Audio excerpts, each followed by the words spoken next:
নমস্কার, square mission academy চ্যানেলে তোমাদের সকলকে স্বাগত জানাই। আশা করব তোমরা সকলে খুব ভালো আছো। তো দেখো, এটা হচ্ছে অঙ্ক অনুশীলন বই, প্রণবেশ জানা রাইটারের নাম, আর পাবলিশের নাম হচ্ছে তোমার অর্কিড বুক পাবলিশের বই। তো যারা রামকৃষ্ণ মিশনে প্রথম শ্রেণীতে বা দ্বিতীয় শ্রেণীতে অ্যাডমিশন করাতে চাও বা অন্যান্য ক্লাসগুলোতে অ্যাডমিশন করাতে চাও, তাদের জন্য আমি বলবো তো এই বইটা হচ্ছে বেস্ট। প্র্যাকটিস সেটের জন্য খুব বেস্ট। অনেকে প্র্যাকটিস সেট কোথায় কী ধরনের প্রশ্ন প্র্যাকটিস করাবে না করবে এগুলো তোমাদের নিয়ে অনেকে অসুবিধায় পড়ো। তো এটা হচ্ছে তোমার অনলি ফর প্র্যাকটিস সেট বুক। এখানে কিছু সলভ করে দেওয়া নেই। এই বইটাতে প্রায় তোমার ৬০-৬৫খানা মতো সেট আছে। তো সেটগুলো তোমাদেরকে যদি বাড়িতে তোমরা সন্তানকে প্র্যাকটিস করাও, তারা যে কোনো মিশনের জন্য বলো বা যে বৃত্তি পরীক্ষা বলো বা যে সব ট্যালেন্ট রিসার্চ যে এক্সামগুলো হয় স্কলারশিপে, সমস্ত এক্সামের জন্য কিন্তু সেইভাবে বইটা তৈরি আছে। সমস্ত এক্সামের জন্য কিন্তু মানে বেঙ্গলি মিডিয়ামের আর কি প্রিপেয়ার হয়ে যাবে। তো এই বইটা তোমরা কলেজ স্ট্রিট থেকে পেয়ে যাবে। তো বইটা কিনে নিয়ে যদি প্র্যাকটিসের জন্য বই চাও, তাহলে আমি বলবো তো এটা বেস্ট সাজেস্ট হিসাবে। তো এই বইটা তোমরা প্র্যাকটিস করতে পারো। দেখতে পাচ্ছ এখানে দেখো প্রশ্ন আছে এবং প্রত্যেকটা প্রশ্নের সঙ্গে সঙ্গে কিন্তু এরকম গ্যাপ দেওয়া আছে, কিন্তু এই বইয়েতেই তোমরা অ্যান্সার কিন্তু করতে পারবে। সুতরাং তোমাদেরকে প্রশ্ন লিখে আবার আনসার করার মতো করতে হবে না। তো তোমরা এই বইটা যদি কেনো, পেন্সিল দিয়ে তুমি করতে পারো। পেন্সিল দিয়ে পরে ভুল হলে তোমরা সেটা ইরেজ করতে পারো। তো এই বইটা তোমরা যার কাছে আছে খুব ভালো, যাদের কাছে নেই তারা কিন্তু বইটা সংগ্রহ করে কিন্তু প্র্যাকটিস করো। এই বইটির আমি সমস্ত সেটগুলো কিন্তু সমাধান করে দেবো। অলরেডি আমি 16খানার মতো সেট সমাধান করে দিয়েছি। বাকি সেটগুলো আস্তে আস্তে আমি সমাধান করে দেব। তো চলো শুরু করি ভিডিওটি। দেখো, একের দাগে বলেছে ভাষায় লেখো। তো এই যে এখানে দেখেছো এগুলো বড় বড় আছে, এগুলো কিন্তু দ্বিতীয় এবং তৃতীয় শ্রেণীতে আসে। প্রথম শ্রেণীতে এত বড় আসে না বলা ভুল, কিন্তু এই যে প্রথমে যেটা দেখেছো এগুলো কিন্তু বরানগর বা অন্যান্য ব্যারাকপুর মালদা বলে এগুলোতে আসে, সমস্ত মিশনে কিন্তু আসে না। তো দেখো, সেই জন্যই বলবো যে এই যে বইটা পড়লে সমস্ত মিশনের জন্যই তোমরা অঙ্কের সিলেবাস তোমাদের কিন্তু রেডি হয়ে যাবে এবং ভালো মানে খুব ভালো প্র্যাকটিস তোমরা করতে পারবে। যত বেশি দেখো কোশ্চেন কী বলো তো, তুমি শিখে গেলে শুধু হবে না, তোমাকে প্র্যাকটিস করতে হবে। রিভিশনে সবসময় যদি না রিভিশন করো এবং প্র্যাকটিস যদি বেশি বেশি করে না করো, জানা জিনিসও কিন্তু ভুল করবে বা সময়ের মধ্যে করে আসতে পারবেন। হয়তো অনেক স্টুডেন্ট অনেক কিছু জানে, কিন্তু দেখো পরীক্ষা তো ওখানে 2 ঘন্টা থেকে 2.5 ঘন্টার মধ্যে হয়, এবং পরীক্ষার মধ্যে যদি তুমি অ্যাকিউরেট না করে আসতে পারো তাহলে তো তুমি চান্স পাওয়াটা খুব টাফ হয়ে যাবে। তো সেই তুলনায় কী করতে হবে, তোমাকে বেশি বেশি করে টাইম ধরে প্র্যাকটিস করতে হবে। এবং প্র্যাকটিস সেটের জন্য এই জন্য বলি যেটা খুব ভালো বই, তোমরা প্র্যাকটিস করতে পারো। এর কিন্তু প্রথম ভাগ আছে, যারা একটু অঙ্কেতে উইকস আছো বা তারা মানে প্রথম শ্রেণীর জন্য তারা প্রথম ভাগটা করবে, এবং দ্বিতীয় এবং তৃতীয় এবং প্রথম 3টের জন্যই বলবো দ্বিতীয় ভাগটা করতে। দ্বিতীয় ভাগ করলে সমস্ত মিশনের জন্য কিন্তু প্রথম শ্রেণীর বা দ্বিতীয় শ্রেণীর অ্যাডমিশনের জন্য তোমরা কিন্তু প্রিপেয়ার হয়ে যাবে। বা প্রথম ভাগটাও তোমরা করতে পারো। প্রথম ভাগ দ্বিতীয় ভাগ এরকম করে 5খানা মোট ভাগ আছে পঞ্চম শ্রেণী পর্যন্ত। তো তোমরা এগুলো কালেক্ট করে করতে পারো। আমি কিন্তু প্রথমটা দিইনি, দ্বিতীয় তৃতীয় চতুর্থ প্রত্যেকটা কিন্তু সেটের মানে প্রত্যেকটা বইয়ের সেটগুলো কিন্তু আমি সমাধান করে দিয়েছি। তৃতীয় এবং চতুর্থ ভাগ আমার RK ম্যাথ ক্লাস এই চ্যানেলটিতে সলভ করে দেওয়া আছে। ওই চ্যানেলটিতে এছাড়াও কেসি নাগের চতুর্থ এবং পঞ্চমের ষষ্ঠ শ্রেণীর ম্যাথ বই কিন্তু সমাধান করে দেওয়া আছে। আর এই চ্যানেলটিতে শুধুমাত্র তোমাদের প্রথম শ্রেণীর যে বা দ্বিতীয় শ্রেণীর অ্যাডমিশনের জন্য দ্বিতীয় ভাগটি সমাধান করে দিয়েছি। তো চলো, তো দেখো এখানে কি বলেছে 999। এই যে ভাষায় লেখো মানে কথায় লেখো। আগের সেটগুলো যারা করেছো তারা জানো, তাহলে এই কথায় লিখতে হবে।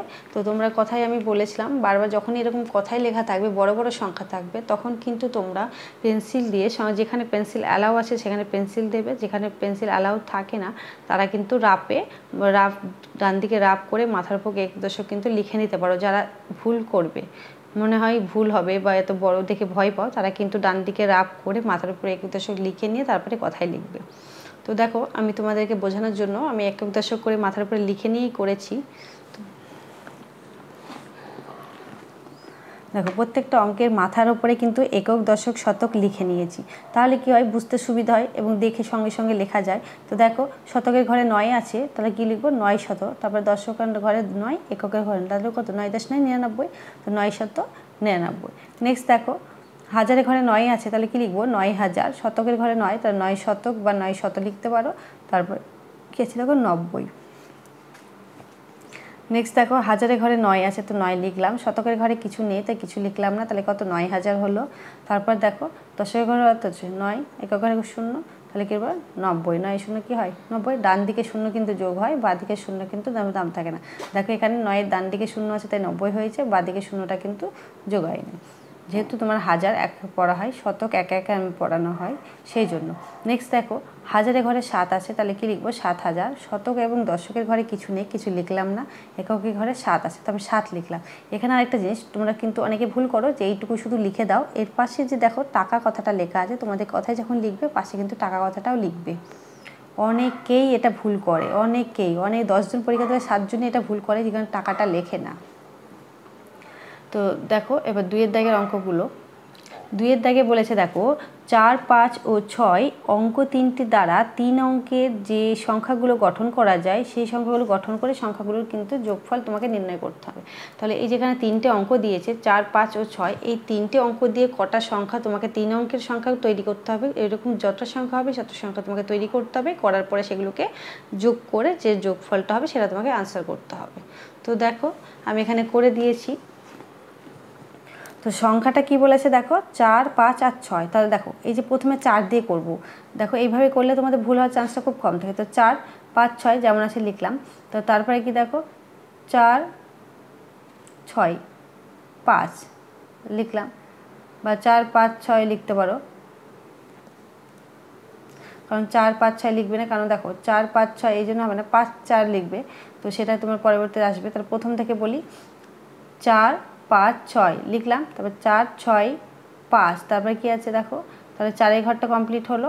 এবার আমি 5-এর ঘরে আসব। 4 দিয়ে আমি দুটোকে করে নিলাম, 4, 5, 6 আর একটা 4, 6, 5। এবার 5 দিয়ে করব, তাহলে এইভাবে করলে ভুলটা কম। দেখো 5, 4, 6, তারপরে 5, 6, 4 লিখলাম। এবার 5 কমপ্লিট হলো, এবার 6 দিয়ে করব। 6 তোমার কত 4, 5, তারপরে কি দেখো 6, 5, 4 হলো। এবার সংখ্যাগুলো পরপর যোগ দিয়ে মাঝে লিখে যোগ করলে দেখো যোগফলটা পাবো। তোমরা যোগটা করবে 3330 পাবো। নেক্সট অঙ্ক আসি। নেক্সট অঙ্কে বলেছে দেখো 3009 অঙ্কগুলি নিয়ে গঠিত 4 অঙ্কের বৃহত্তম এবং ক্ষুদ্রতম সংখ্যা নির্ণয় করতে হবে, দিয়ে তোমাকে বিয়োগফল নির্ণয় করতে হবে। তো যে 4টে অঙ্ক দিয়েছে এখানে 3 আর 2 0 আর 9, এই 4টে অঙ্ক নিয়ে তোমাকে কি করতে হবে 4 অঙ্কের সংখ্যা তৈরি করতে হবে এবং বৃহত্তম এবং ক্ষুদ্রতম। তো চলো দেখি। তো দেখো এই যে 3009 এই অঙ্কগুলো দিয়ে 4 অঙ্কের গঠিত, দেখো 4 অঙ্কের গঠিত, তাহলে কী হবে তোমাকে বৃহত্তম বলেছে, তো বৃহত্তম মানে সব থেকে বড়, তো সব থেকে বড় সংখ্যা কি 9, তারপরে কি বড় সংখ্যা কি আছে 3, তাহলে 3 লিখলাম, তারপরে কি আছে 0 দুটো বসিয়ে দিলাম। ক্ষুদ্রতম সংখ্যা, ক্ষুদ্রতম মানে সব থেকে ছোটো, তাহলে এখানে কী হবে সব থেকে ছোটো কি আছে 0। কিন্তু দেখো 0 দিয়ে কিন্তু কোনো সংখ্যা গঠন করা হয় না, তাহলে 0-র পরের সংখ্যা ছোট সংখ্যা কি আছে 3 আছে, তাহলে 3 লিখলাম, তারপরে মাঝে শূন্যগুলো দিয়ে শেষে 9 লিখলাম, কারণ 9 সব থেকে বড়ো তাই লাস্টে লিখলাম। তাহলে 3009 এবং তোমাকে এর কী করতে হবে বিয়োগফল তোমাকে নির্ণয় করতে হবে। তো দেখো বিয়োগফলটা তাহলে 9, 300 লিখলাম, নিচে ছোটোটা লিখলাম 3009। এবার বিয়োগ করব, তো 10-এ 9 গেলে কত 1 থাকে, হাতের 1 কত 1, তার আবার কি 10-এ 1 গেলে 9 থাকে, হাতের 1 এখানে কত হবে 1 হবে, তো 3-এ 1 গেলে 2 থাকে, 9-এ 3 গেলে 6 থাকে, তাহলে কী আছে 6291। দেখো নেক্সট 4-এর দাগে আছে প্রশ্নের অঙ্ক। মুকুটদের পাড়ায় মোট 537 জন লোক বাস করেন, তার মধ্যে 289 জন পুরুষ ও বাকি জন লোক কী হচ্ছে স্ত্রী লোক মানে মহিলা। পাড়াটিতে কতজন স্ত্রী লোক আছে? তাহলে মোট লোকের সঙ্গে যেটা পুরুষ ছিল সেটা যদি তুমি বাদ দাও তাহলে কি হবে, পুরুষ এবং মহিলা মিলেই তো মোট লোকটা হয়েছিল। এবং মোট লোকের মধ্যে যদি তুমি পুরুষগুলো বাদ দাও তাহলে বাকিগুলো কি পেয়ে যাবে, তুমি মহিলা পেয়ে যাবে বা স্ত্রী লোক পেয়ে যাবে। তাহলে কি করতে হবে অঙ্কটা তোমাদের বিয়োগ করতে হবে। তো কি লিখবে, তাহলে মোট লোক বাস করেন কত 537 জন, তার মধ্যে কি পুরুষ বাস করেন কত 289 জন, তাহলে বাকি কি হবে স্ত্রী লোক আছেন, তাহলে কি হবে বিয়োগ করে যেটা হবে সেটাই। তো চলো দেখে নাও। তো দেখো মোট লোক বাস করেন 537 জন, পুরুষ লোক বাস করেন 289 জন, তাহলে বিয়োগ করো, তাহলে স্ত্রী লোক আছেন কত হবে দেখো 7-এ 9 গেলে কত 8 থাকে, হাতের 1-এ কত 9, 13-তে 9 গেলে 4 থাকে, হাতের 1 কত 3, 5-এ 3 গেলে 2 থাকে, 248 জন। উত্তর লিখবে পাড়াটিতে 248 জন স্ত্রীলোক আছে। এবার নেক্সট অঙ্ক দেখো সোম শুক্লার বিদ্যালয়ের প্রথম শ্রেণীতে 32 জন, দ্বিতীয় শ্রেণীতে 26 জন, তৃতীয় শ্রেণীতে 28 জন ও চতুর্থ শ্রেণীতে 17 জন ছাত্রছাত্রী আছে। বিদ্যালয়ে মোট কতজন ছাত্রছাত্রী আছে? এটা তো খুব সোজা অঙ্ক, তোমরা নিজেরা করবে। দেখো মোট বলেছে, তাহলে কী করতে হবে? যোগ করতে হবে। তো প্রত্যেকটা সংখ্যা তোমরা যোগ করে দিলে হয়ে যাবে। তো লিখবে প্রথম শ্রেণীতে ছাত্রছাত্রী আছে এতজন, দ্বিতীয় শ্রেণীতে আছে এতজন, তৃতীয় শ্রেণীতে এতজন এবং চতুর্থ শ্রেণীতে এত, যোগ করে দিলে উত্তর পেয়ে যাবে। তো দেখে নাও অঙ্কটা। প্রথম শ্রেণীতে ছাত্রছাত্রী আছে 32 জন, দ্বিতীয় শ্রেণীতে আছে 26 জন, তৃতীয় শ্রেণীতে আছে 28 জন, চতুর্থ শ্রেণীতে আছে 17 জন। তো যোগ করলে কি পাবো? মোট ছাত্রছাত্রী কত? 103 জন। উত্তর লিখব, বিদ্যালয়ে মোট ছাত্রছাত্রী আছে 103 জন। নেক্সট দেখো 6-এর দাগে বলেছে যোগ করো 35 মিটার 15 সেন্টিমিটার যোগ 38 মিটার 75 সেন্টিমিটার যোগ 40 মিটার 5 সেন্টিমিটার। তো দেখো যোগটা কিভাবে করবে। দেখো আমি মিটারের নিচে মিটারগুলো লিখেছি আর সেন্টিমিটার নিচে সেন্টিমিটারগুলো লিখলাম। লিখে এবার যেরকম যোগ করি সেই নিয়মে যোগ করে দেবো, দেখবে হয়ে যাবে। তো দেখো 3 5 কত? 15, 5 হাতে থাকে 1, 7 রেখে 8 আর 1 9 হয়ে গেল। তাহলে কত? 95 সেন্টিমিটার হলো। আবার এখানে মিটার লিখে দিলাম। তারপর দেখো 8 5 13, 3 হাতে থাকে 1, 3 3 6 4 10 আর হাতে থাকে কত?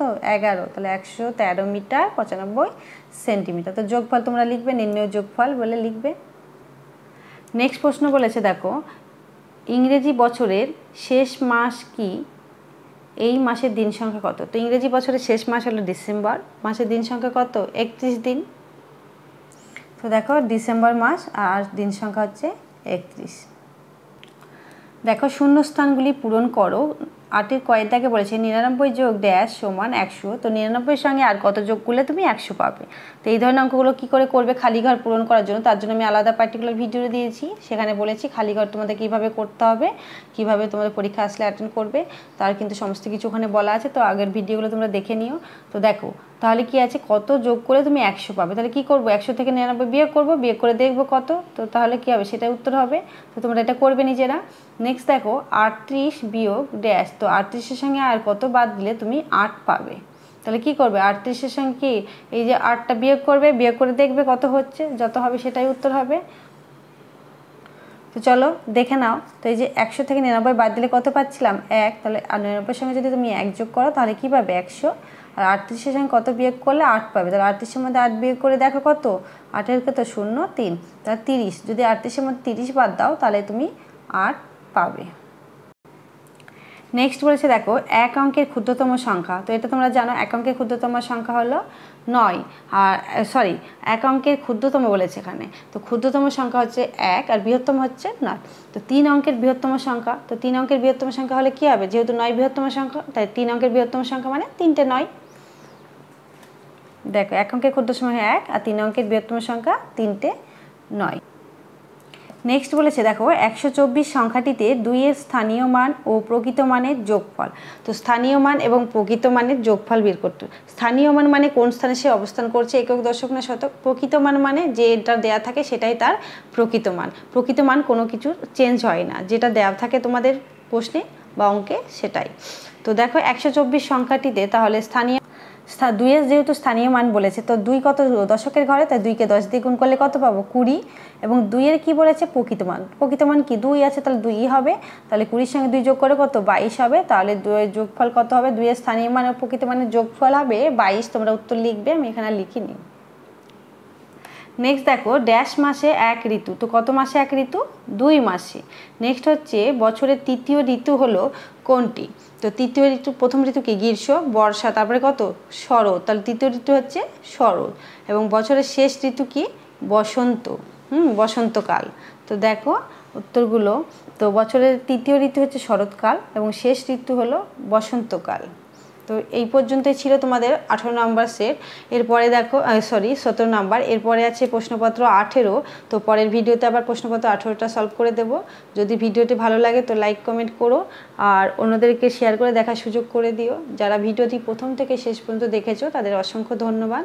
আর যারা চ্যানেলটিতে প্রথম হয়েছো তারা অতি অবশ্যই চ্যানেলটিকে সাবস্ক্রাইব করো। আর যারা অলরেডি করেছো তাদেরকে অসংখ্য ধন্যবাদ। তো সকলে ভালো থেকো, সুস্থ থেকো। পরবর্তী ভিডিওতে আবারও কথা হবে। চলো।